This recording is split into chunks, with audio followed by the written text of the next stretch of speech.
o rei Nabucodonosor, aos homens de todas as nações, povos e línguas que vivem no mundo inteiro, paz e prosperidade.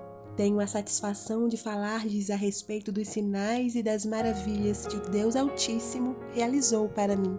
Como são grandes os seus sinais, como são poderosas as suas maravilhas. O seu reino é um reino eterno, o seu domínio dura de geração em geração. Eu, Nabucodonosor, estava satisfeito e próspero em casa, no meu palácio.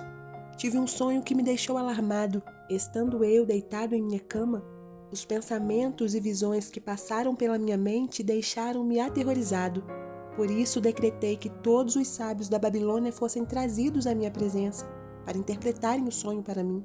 Quando os magos, os encantadores, os astrólogos e os adivinhos vieram, contei-lhes o sonho, mas eles não puderam interpretá-lo.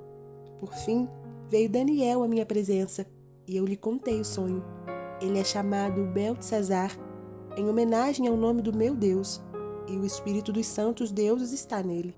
Eu disse: Beltesazar, chefe dos magos, sei que o espírito dos santos deuses está em você e que nenhum mistério é difícil demais para você. Vou contar-lhe o meu sonho, interprete-o para mim. Estas são as visões que tive quando estava deitado na minha cama. Olhei e ali diante de mim estava uma árvore muito alta no meio da terra. A árvore cresceu tanto que a sua copa encostou no céu. Era visível até os confins da terra. Tinha belas folhas, muitos frutos, e nela havia alimento para todos. Debaixo dela, os animais do campo achavam abrigo, e as aves do céu viviam em seus galhos. Todas as criaturas se alimentavam da árvore. Nas visões que tive deitado em minha cama, olhei e vi diante de mim uma sentinela, um anjo que descia do céu. E ele gritou em alta voz: derrubem a árvore e cortem os seus galhos. Arranquem as suas folhas e espalhem os seus frutos. Fujam os animais de debaixo dela e as aves dos seus galhos. Mas deixem o toco e as suas raízes presos com ferro e bronze. Fique ele no chão, em meio à relva do campo. Ele será molhado com o orvalho do céu e com os animais comerá a grama da terra. A mente humana lhe será tirada, e ele será como um animal até que passem 7 tempos. Por isso foi decretado pelos mensageiros, foi ordenado pelos seres santos para que todos saibam que o Altíssimo domina sobre os reinos do mundo. Ele os dá a quem quer, até mesmo a pessoa mais humilde. Esse é o sonho que eu, o rei Nabucodonosor, tive. Agora, Beltesazar, diga-me o significado do sonho. Então Daniel, também chamado Beltesazar, ficou estarrecido por algum tempo, e os seus pensamentos o deixaram aterrorizado. Então o rei disse: Beltesazar, não deixe que o sonho ou a sua interpretação o assuste. Beltesazar respondeu: meu senhor, quem dera o sonho só se aplicasse aos seus inimigos, e o seu significado somente aos seus adversários. A árvore que viste, que cresceu e ficou enorme, e a sua copa encostava no céu, visível em toda a terra, que também tinha belas folhas e muitos frutos, na qual havia alimento para todos, abrigo para os animais do campo e morada para as aves do céu nos seus galhos, és tu, ó rei. Tu te tornaste poderoso, pois a tua grandeza cresceu até alcançar o céu, e o teu domínio se estende até os confins da terra. E tu, ó rei, viste também uma sentinela, o anjo que descia do céu e dizia: derrubem a árvore e destruem-na, mas deixem o toco e as suas raízes presos com ferro e bronze. Fique ele no chão, em meio à relva do campo. Ele será molhado como o orvalho do céu e viverá com os animais selvagens até que se passem 7 tempos. Esta é a interpretação, ó rei, e este é o decreto que o Altíssimo emitiu contra o rei, meu senhor.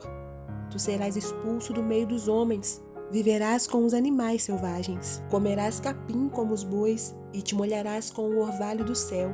Passarão 7 tempos até que admitas que o Altíssimo domina sobre os reinos dos homens e os dá a quem quer. A ordem para deixar o toco da árvore com as raízes significa que o teu reino te será devolvido quando reconheceres que os céus dominam. Portanto, ó rei, aceita o meu conselho. Renuncia a teus pecados e à tua maldade. Pratique a justiça e tenha compaixão dos necessitados. Talvez, então, continues a viver em paz. Tudo isso aconteceu com o rei Nabucodonosor. 12 meses depois, quando o rei estava andando no terraço do palácio real da Babilônia, disse: acaso não é esta a grande Babilônia que eu construí como capital do meu reino, com o meu enorme poder e para a glória da minha majestade? As palavras ainda estavam nos seus lábios quando veio do céu uma voz que disse: é isto que está declarado quanto a você, rei Nabucodonosor. Sua autoridade real lhe foi tirada. Você será expulso do meio dos homens, viverá como animais selvagens e comerá capim como bois. Passarão 7 tempos até que admita que o Altíssimo domina sobre os reinos dos homens e os dá a quem quer. A sentença sobre Nabucodonosor cumpriu-se imediatamente. Ele foi expulso do meio dos homens e passou a comer capim como os bois. Seu corpo molhou-se com o orvalho do céu, até que os seus cabelos e pelos cresceram como as penas de uma águia, e as suas unhas como as garras de uma ave. Ao fim daquele período, eu, Nabucodonosor, levantei os olhos ao céu e percebi que o meu entendimento tinha voltado. Então louvei o Altíssimo, honrei-o e glorifiquei aquele que vive para sempre. O seu domínio é um domínio eterno, e o seu reino dura de geração em geração. Todos os povos da terra são como nada diante dele. Ele age como lhe agrada, com os exércitos dos céus e com os habitantes da terra. Ninguém é capaz de resistir à sua mão, nem de dizer-lhe: o que fizeste?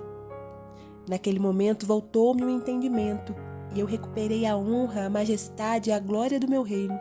Meus conselheiros e nobres me procuraram, meu trono me foi restaurado, e minha grandeza veio a ser ainda maior.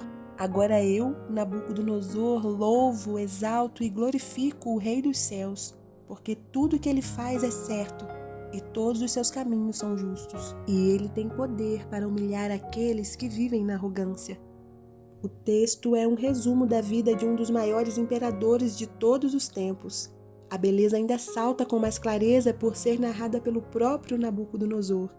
Ao narrar sua história de vida de maneira sintetizada, fala da sua exaltação, assim como da sua terrível queda e de como Deus o reergueu. No texto aprendemos que se fôssemos humildes na nossa ascensão, não seríamos humilhados na queda.